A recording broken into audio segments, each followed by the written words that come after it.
Welcome back to the Seeker's Reset. I am Robert, your host, and today I'm going to go a bit deeper into what I started discussing um, yesterday, which has to do with what I'm calling the qualities and the experience of purgatory.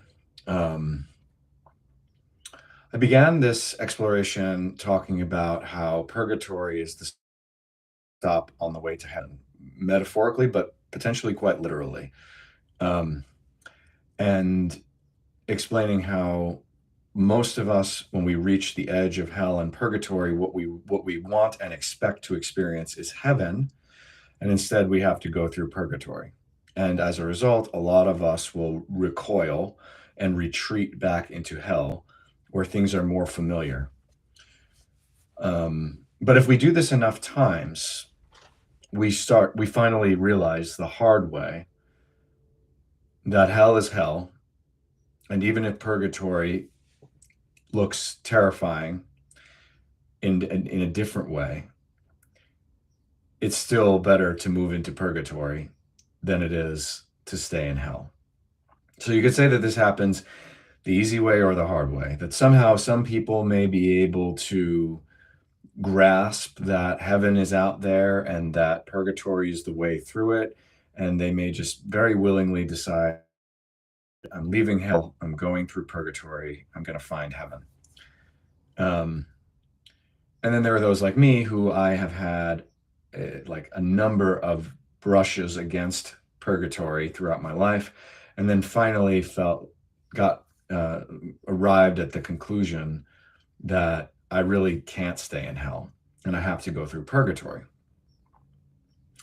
But one of the things that I did not talk about I began to talk about it in yesterday's episode. One of the qualities of purgatory is that you're entering a realm of truth. Like you're going through the process of being washed, cleaned, stripped away of that which is false. Hell is the realm of deception and violence. Heaven is the realm of love and truth.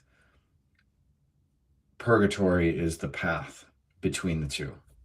So every step you take into purgatory, further into purgatory, you will shed or release more and more of the violence and the lies within one's heart and soul.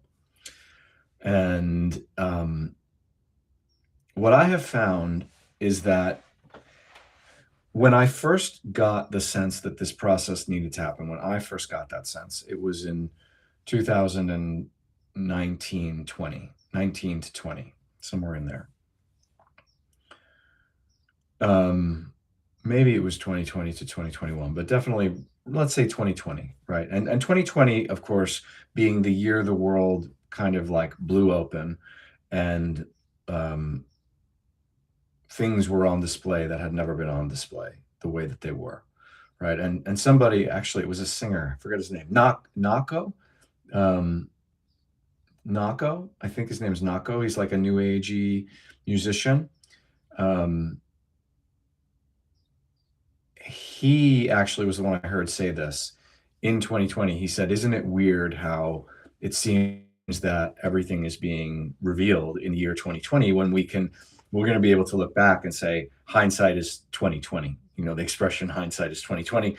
So, and I believe that this is part of the reality that we live in, and I believe it's a sign given to us either directly, like programmed into the reality by God, or some other mechanism. But 2020 was a very unique year. The same way that 9/11 was 911, right? Like that it had that signature of being an emergency, 911.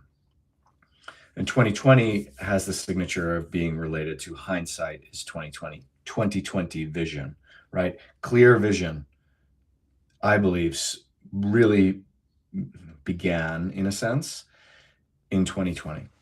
So that's the year this started coming to me as well from my own experiences. And I thought at the time, and I'm going to do an episode soon on what I've called the soul sanctuary. I thought at the time that the answer was to develop an alternative community of some kind, right? Even though I'm actually really skeptical of intentional communities and healing communities and all the rest, I think that they are actually very toxic most of the time. I was getting this vision of, well, in order to go through this purgatory healing phase, we need to find a place to do it, like separate out of society and create a space for it. Okay. And that may be viable and may be necessary. In the end, some version of it will be necessary or will happen. And in Australia, where God's way is being operated by Jesus and Mary, and this is this is all based in divine truth, which I talk about in every episode, and a lot of what I speak about is based on it. They are creating something that's similar to what I'm talking about, like a place where people can work and learn to live in a new way that's aligned with love and truth. And they may very well have it set. Like I don't know that I have anything to add to it.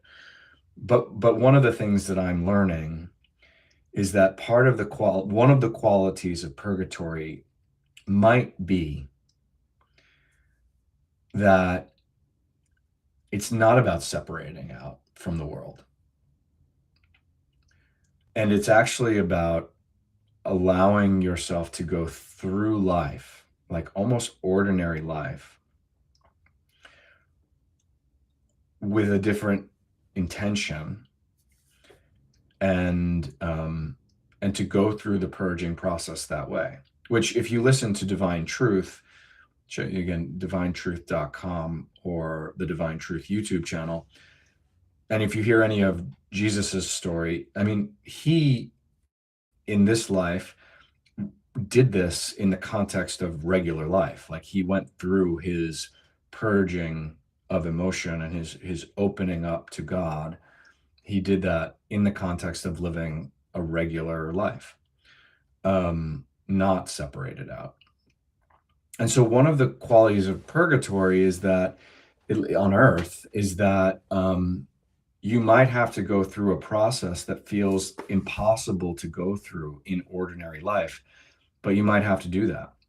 And you might have to take with you into everything you do, whether it's raising your children or working at a job that doesn't feel a lot particularly aligned with love and truth, or taking care of your health, or tending to your family, having other relationships, marriage, partnership, etc. Like basically living a relatively ordinary life, but going through this tremendous process of transformation and purging. And so, again, this is another reason why it can be so challenging to embrace the step into purgatory. So that's the point I'm actually getting at here. It's like trying to sympathize, but also encourage any of you who are in a position where you feel this sense that what you're going through is impossible to do without specialized help or a specialized container or an isolated experience.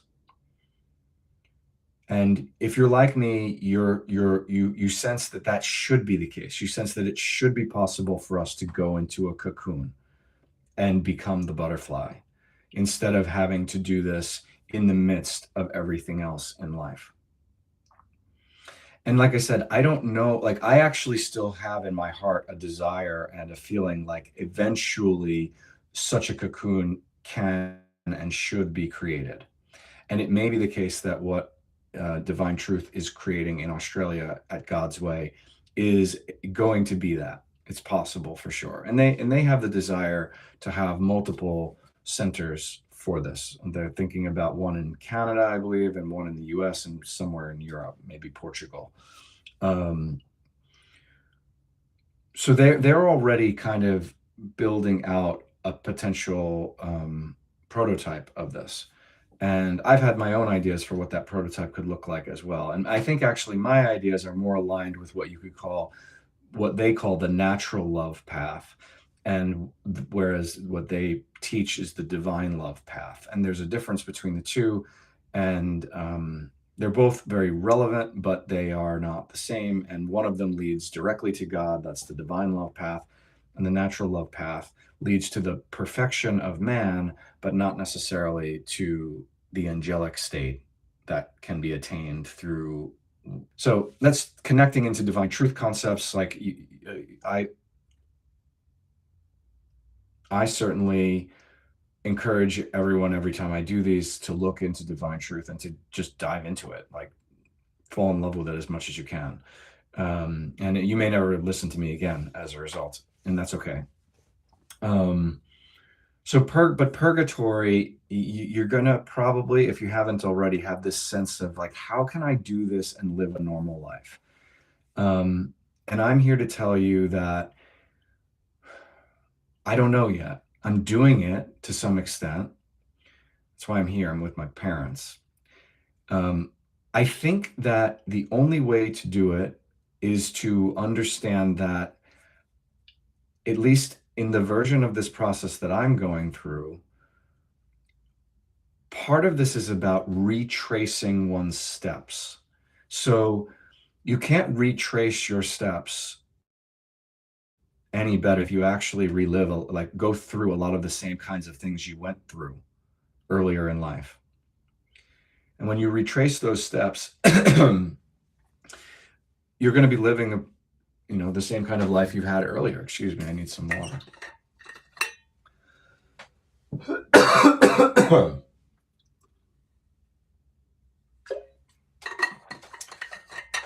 So meaning the obstacle is the way. The process is, in fact, potentially supposed to be that way. And when we give up like this attachment to like, well, it could be this way, I think it should be that way, wouldn't it be easier or better, like, etc., and then we can drop into what is. And yeah, maybe part of that is grieving that this world is so badly set up for us to grow and transform and heal. And it is. Like, our world is horribly configured for this kind of process. Horribly. Like, I mean, horribly. And it was one of the things revealed by COVID, was that we have almost zero structures in place to go through real healing. Our hospital system doesn't do it. Our school system doesn't do it. Our family structures don't do it. Our community structures don't do it. Intentional communities fall short.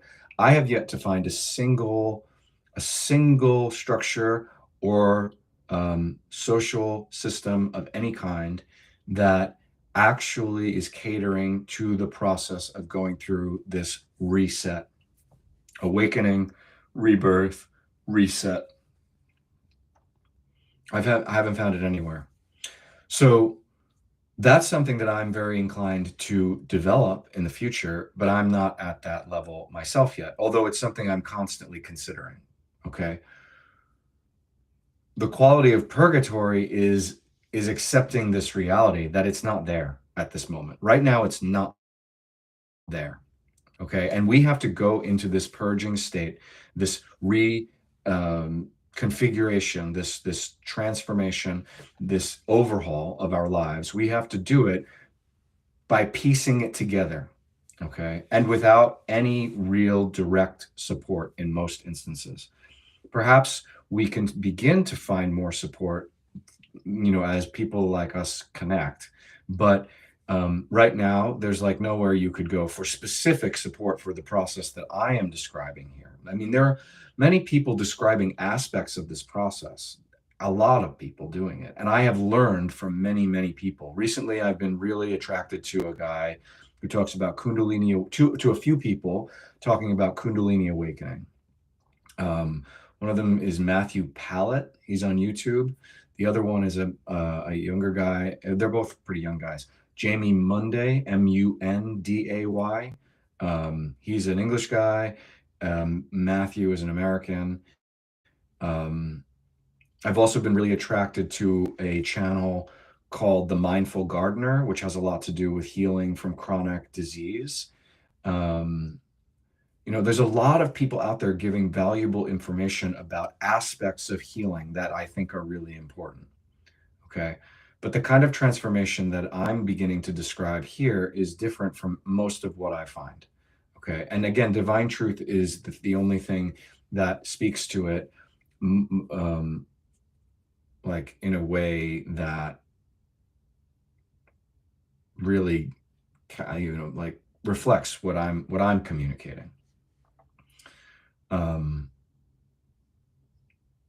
and I'm not actually comparing myself to that, because if you actually dive into divine truth, you'll see that there's so much more there than what I can offer you here.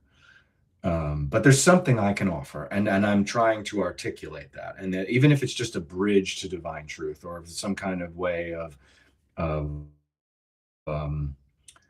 like elaborating some piece of divine truth that allows others to, find the full truth, that's fine. I'm not telling you that I have the truth. That's not what I'm saying. And I'm rambling a lot off the topic of purgatory here, because I'm sort of beginning a segue here.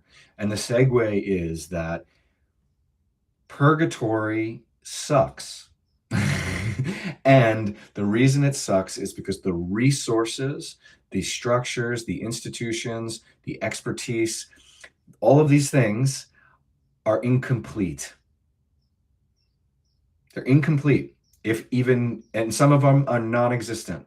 You have to piece together all of these things in order to make it work for you. Or you have to let go of all of them and put yourself in God's hands in a way that I haven't learned to do yet. And that is more what's reflected in divine truth, I would say. So purgatory is a place where things don't, like, you get to experience how poorly set up the world is for healing. Purgatory is a place where you encounter the reasons why people resist going through the process of transformation and purging. Purgatory is a place where you settle into how badly mankind has fallen and separated from what's really possible. So, and in a sense, as a result, what we do in purgatory is we take responsibility for generations of missed opportunities and bad choices that have led us to a situation where, even for those of us who want to go through this process, it's incredibly hard because the system doesn't support it. The culture doesn't support it. The government doesn't support it. However you want to put it. Which I guess in the end forces us to learn a level of responsibility that we otherwise wouldn't, and tests our commitment. I don't know what this is like after death. Again, divine truth has a lot to say about that. But on earth, going through this process feels almost like swimming upstream, right? Swimming against the current. But if we begin to do it together without becoming codependent, then we can change the current, or at least we can learn how to navigate that current more efficiently. So to summarize, like, I'm moving this toward, I told you I was going to talk about the detour soon. That's going to be in another episode. In some respects, this episode is a turn where I'm going to go into more like, what might it look like at some point. I'm going to talk about what might it look like to have a system or a community, or whether it was in person or online or hybrid, that could actually hold the space for people like us to go through this process of transformation. Because in the end, it needs to exist, whether it's community, whether it's passed on through families or through social structures. It's going to have to be both at some point. But this purgatory process is unsupported. So we find ourselves very much on our own and without any specific resources to deal with it. Everything has to be jury rigged. So if you're going through, and a lot of this is to encourage you, right?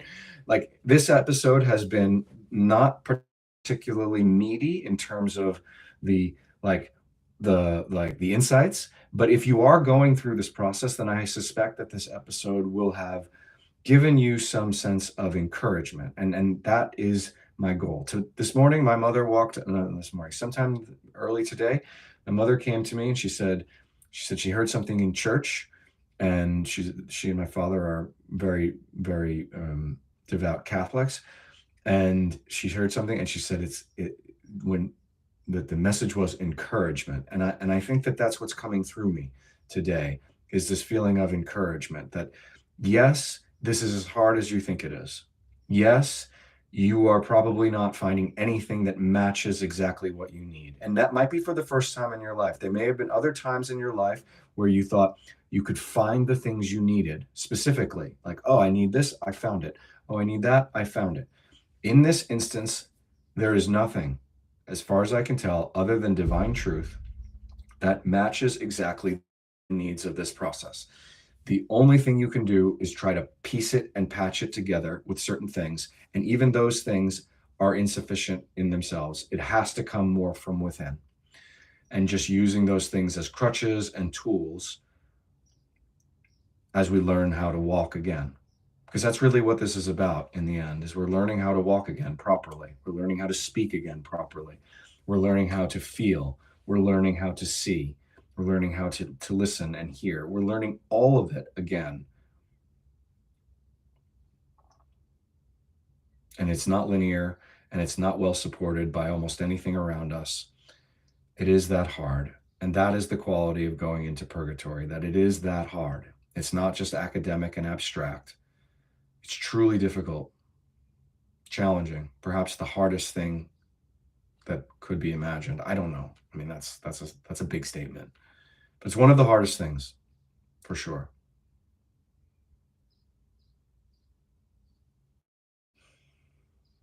So I will. There's a couple of ways that I'll go in a few. I still want to talk to you about this concept called the detour.